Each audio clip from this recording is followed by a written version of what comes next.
My name is Jennifer Blaylock. I'm in CBS and I'm studying microbiology. I studied in Oslo, Norway in spring 2012. So I wanted to study somewhere where the people in that country spoke a different language, but also because I didn't have time to take a language here prior to studying abroad, they also needed to speak English.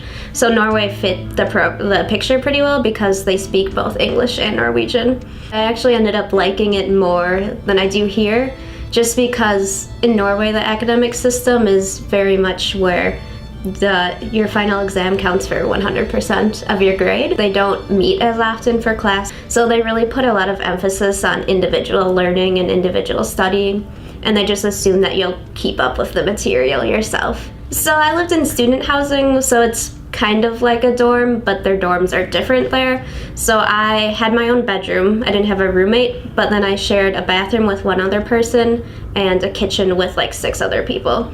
And there they don't really have like a meal plan. You can buy meals on campus, but for the most part, students cook their own meals. I joined a student club when I was in Norway. They do like mountain hiking and a lot of skiing. And so they organized this trip to learn how to telemark ski. And I had never done downhill skiing before, but I was like, but they said beginners were welcome, so I decided to go for it. And actually one of the girls I met on the trip, she's like one of my really good friends now. And I learned how to ski too, although there were quite a few embarrassing moments, but... And there's this one place called Preikestolen, which means like pulpit rock in English, and it's this like rectangular rock, and it's like on top of the fjord.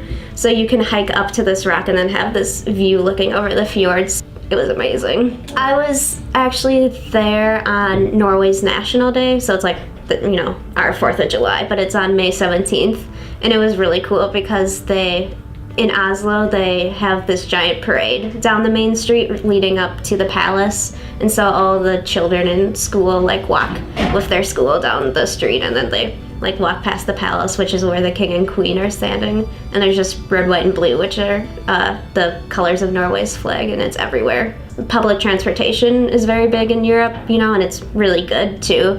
And I hadn't ever used public transportation before going to Norway, so it was kind of hard figuring out at first how to use it and stuff, but once you get used to it, it was amazing. And it's one thing I really miss. It really made me think a lot about how we do things differently here.